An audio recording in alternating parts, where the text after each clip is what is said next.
جیسا سیاسی بندہ کہتا ہے میں اس کو نہیں مانتا, میری سیاسی جماعت کو پسند نہیں کرتا. تو میں نے کہا تجھے یہاں اخلاص سمجھ میں آ گیا, وفاداری سمجھ میں آ گئی, تیرے نزدیک دوستی کی وجہ تیری جماعت بن گئی. ابے تو مسلمان بن صحیح.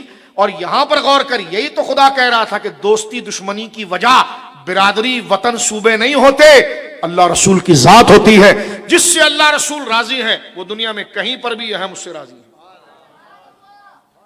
اور جس عمل اور جس ذات سے اللہ رسول ناراض ہیں وہ قریب میں بھی ہو تو ہم اس سے محبت اللہ کے لیے, دشمنی دینا اللہ کے لیے, لینا.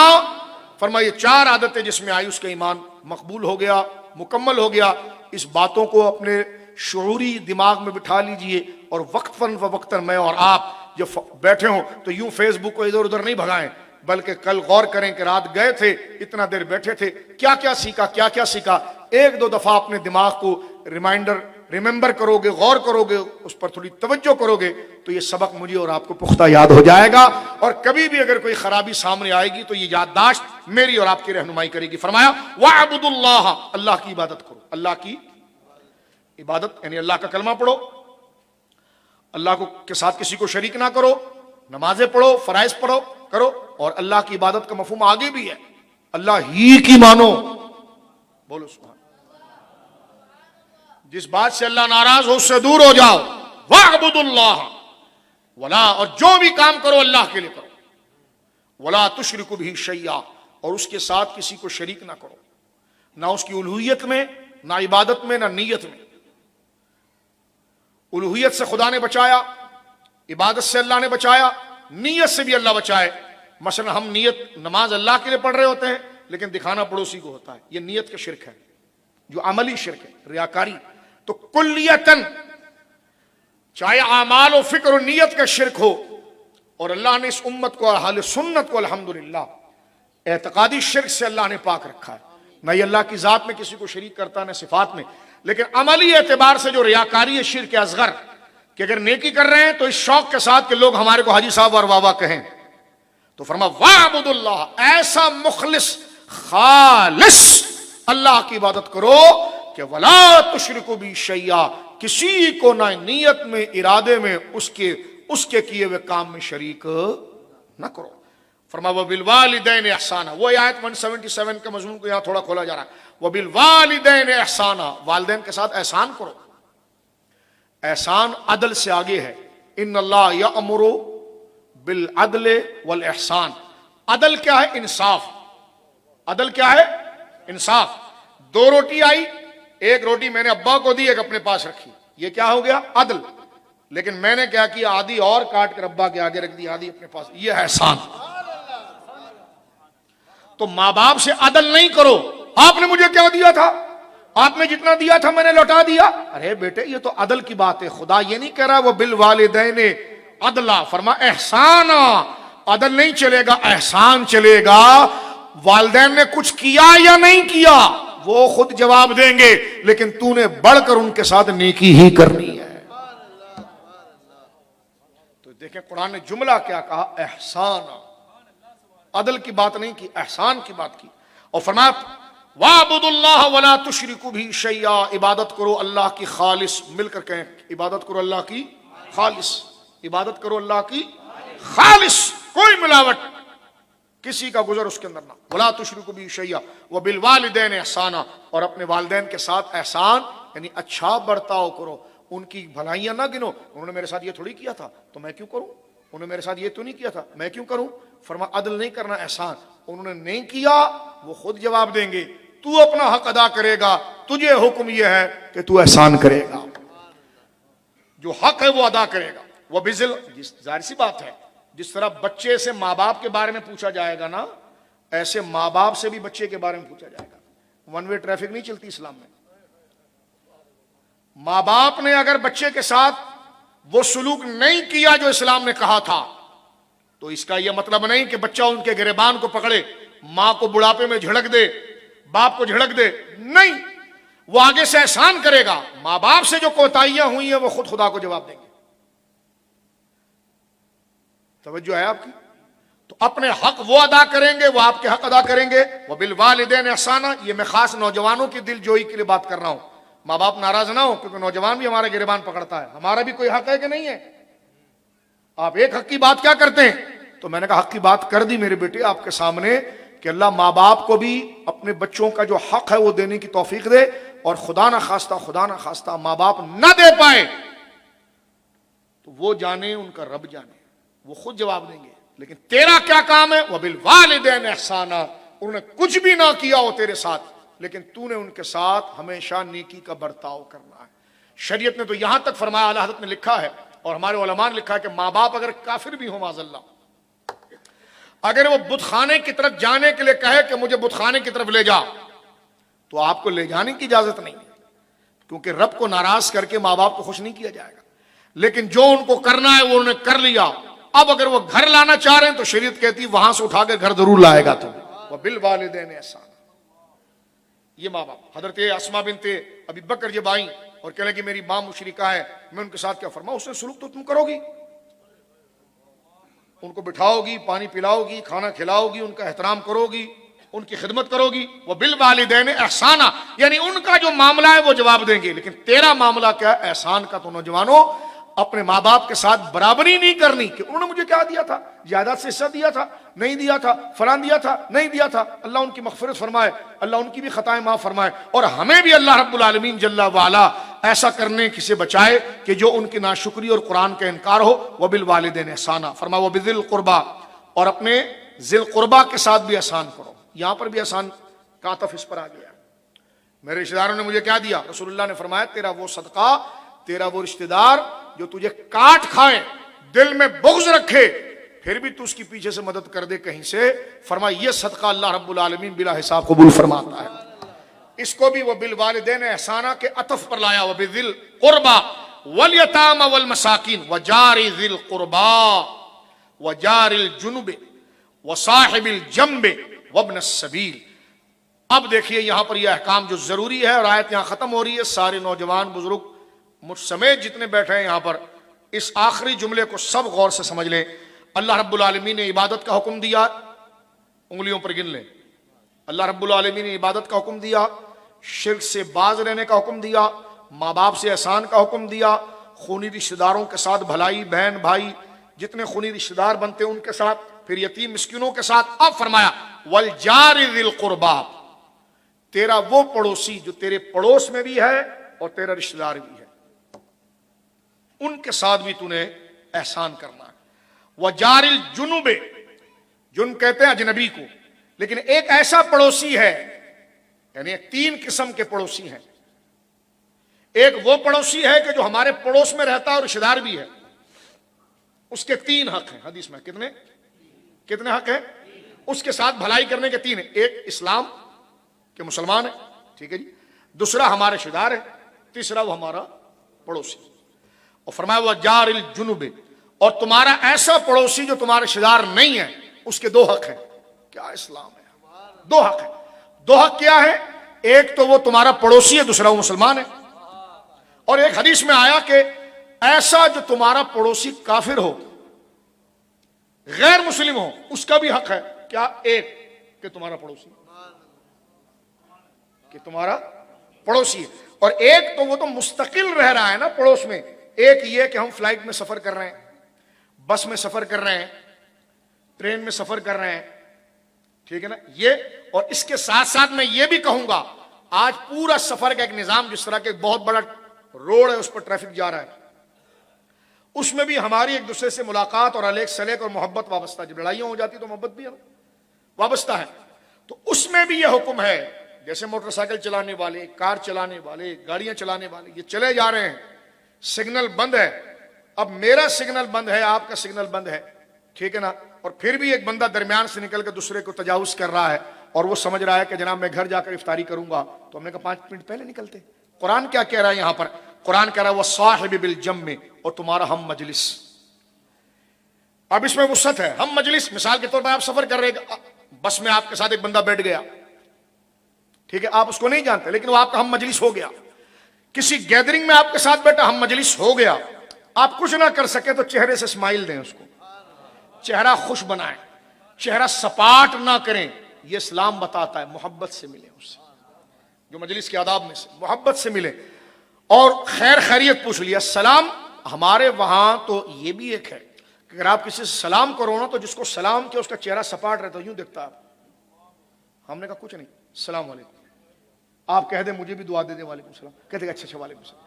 یعنی ہمارے وہاں اخلاق کا زوال یہ ہے کہ ایک دوسرے کو اجنبی انداز میں دیکھنا یہ بہت پڑھے لکھے آدمی کی نشانی ہے, جبکہ یہ انسانیت کا سوز ہے, یہ زوال ہے.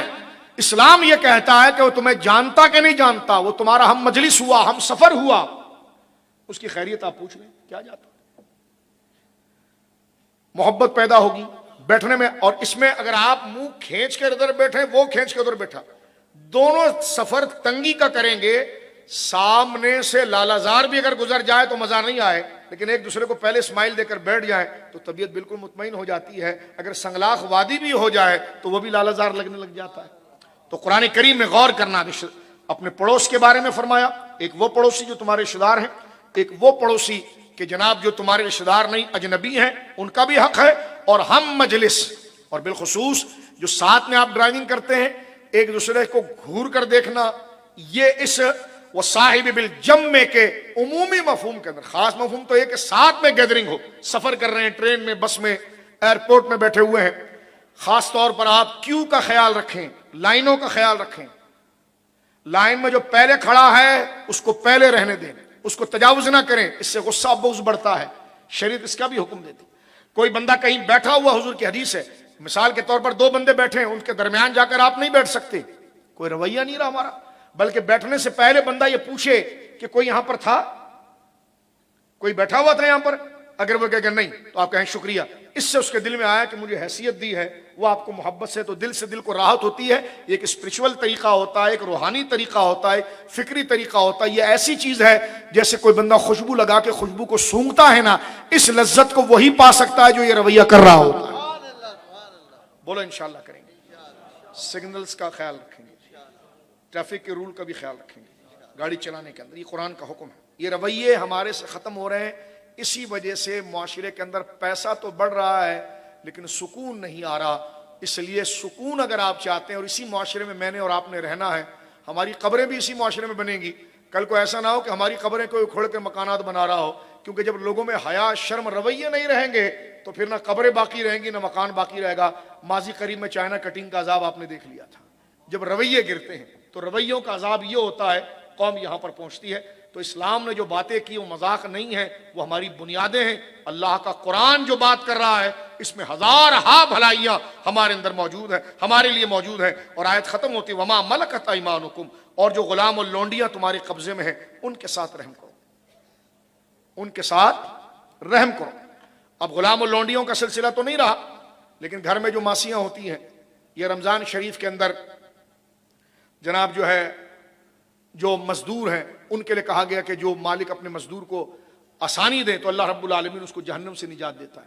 لیکن مزدور بھی ذرا مزدور ہو کر زیادہ نہ پھیلے, وہ مالک کا کام بھی پورا کرے, کیونکہ اگر اس نے پورا نہیں کیا تو اس کے لیے بھی عذاب کھڑا ہے. یہ شریعت کا بیلنس ہے. مزدور صرف اپنے مزدوری اور غربت کا رونا نہ روئے کہ میں تو غریب ہوں.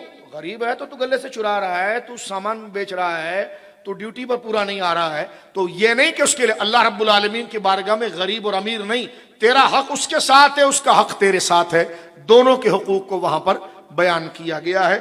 ان اللہ لا يحب من کان مختالا فخورا, اور بے شک اللہ پسند نہیں کرتا اس کو جو مغرور ہو اور فخر کرنے والا ہو. اور یہ کیوں بتایا؟ اب دیکھو وہی اوپر بات, وہ ادھر دیکھ رہا ہے, وہ ادھر دیکھ رہا ہے. اللہ نے فرمایا مختالا فخور ہے, یہ فخر کرنے والا ہے, ہم اس کو پسند نہیں کرتے. بہت دفعہ ایسی دل آزاری ہوتی ہے, دل آزاری ہوتی ہے, بندہ جائے اگلے کو سلام کرے تو جواب ہی نہیں دیتا. ایسا ہوتا ہے, اکثر ہوتا ہے. کچھ لوگوں کو سیکولروں کو علماء سے بڑی نفرت ہے.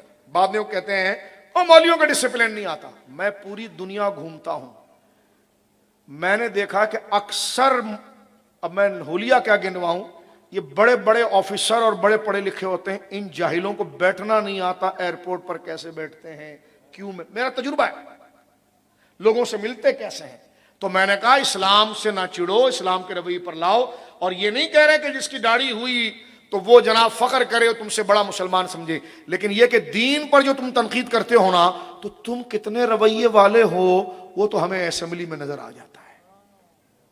جب تم ایک دوسرے کا گریبان پھاڑ رہے ہوتے ہو، جب تم باقاعدہ طور پر جو ہے نا روڈوں پر پروٹیسٹ کر رہے ہوتے ہو، تو ہمیں پتہ چل جاتا ہے۔